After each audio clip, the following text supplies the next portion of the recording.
woman was denied coverage for life-saving medical care. The woman is alive thanks to paramedics acting quickly, but her insurance company told her everything happened too quickly to cover it. Our Indianapolis sister station, WTHR, has this story as senior reporter Bob Siegel explains what happens next and why it raises questions about how all of our medical claims are handled. Settle down. You want a treat? You want a treat? Amanda Boley says she had just taken her dog for a walk when her life turned upside down. Sat down, was texting, laughing with some coworkers. My dog was acting a little weird, and I looked at her and said, "What do you want?" And I kind of played with her a little bit, and then I was gone. And you remember nothing after that? I remember nothing after that.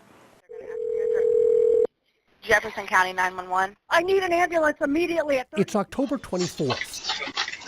Amanda had just collapsed. 791 And Officer Kyle Pence is first to respond. A camera on her front porch shows emergency crews rushing to help Amanda after her heart stopped. Her breathing stopped. Essentially, everything stopped. Don't let her die. Don't let her die. Not conscious, not breathing. Amanda, please come back. I did not feel a pulse while I was there. I love you, Amanda. Amanda was in cardiac arrest. Stay with me. Paramedics and doctors quickly determined the only chance to save Amanda's life was to get her to a major hospital, the closest one an hour away. So they called in this helicopter to transport Amanda to Louisville. That's where doctors implanted a defibrillator in Amanda's chest to restart her heart. She remained unconscious for 2 more days.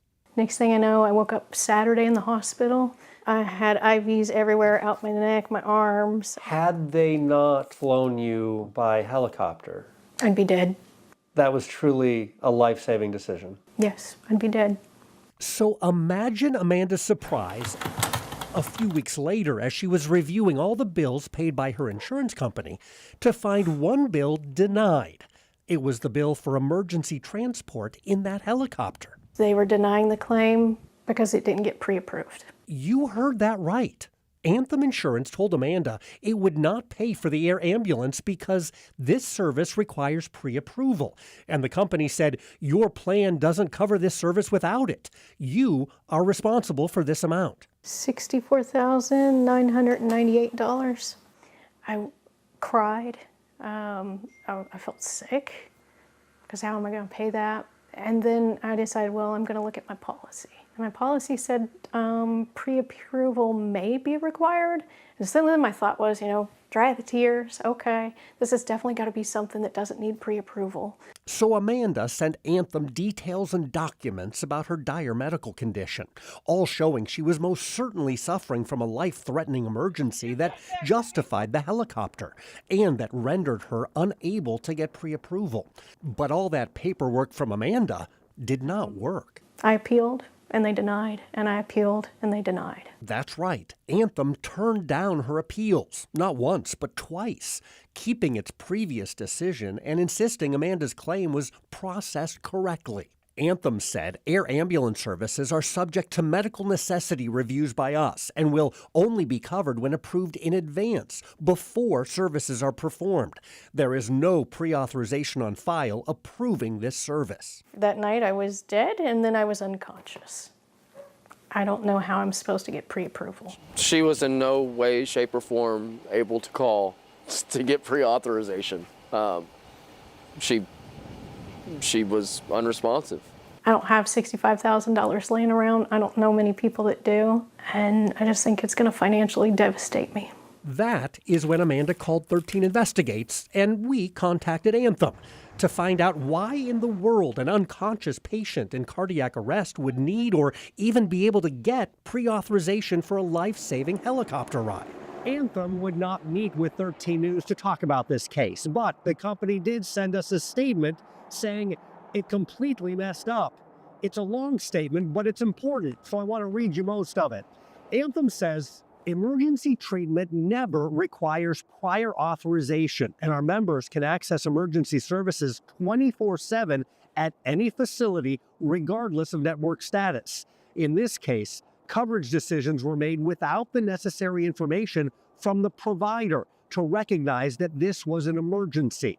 Once we became aware of the circumstances, We should have acted immediately to obtain that documentation and approve the claim, but we did not. We deeply regret the mistakes that led to the incorrect determinations, and our leadership team has been in touch with our member to offer our sincere apologies. So, that $65,000 bill, Amanda doesn't owe that anymore. But the way this case was handled raises some big concerns. It doesn't even make sense. Patricia Kelmar is with the U.S. Public Interest Research Group, which tracks public health issues affecting consumers. She says there are news stories every day of patients just like Amanda battling big insurance companies over improper denials. It seems like a disconnect, and the patient is left with this huge bill. That can't be right. That's not how our system is supposed to be working with insurance. An estimated 450 million health insurance claims are now denied each year. That number is growing, and some consumer watchdogs worry it's because decisions are being made by computers, not by people. We know right now that insurance companies are using AI to deny claims. These are individuals who have medical records, medical histories that may not fit into an AI model. And so it's important that there's a real human being that's looking at this information and making those claim denial decisions. Was artificial intelligence used to evaluate and repeatedly deny Amanda's claims? Or was it a human being who made those mistakes? Anthem has not responded to that question. Either way, Patricia says when medical claims are denied, patients should fight. They should certainly appeal. What we've seen in studies is at least 50%, and there have been reports of even as high as 75% of the time, patients will win that appeal. Oh, good girl. Amanda says in her case, an appeal never should have been necessary. It's appalling. It's outrageous. When people need help in a crisis situation like that, they have insurance for a reason. It's to help when those situations happen. I'm Bob Siegel, 13 Investigates. According to an Anthem spokesperson, the company is revisiting staff training and what's printed in documents to prevent mistakes like this from happening in the future. We have some tips on what you can do if your claim and your appeal are denied. Look for this story on the WHS11.com homepage.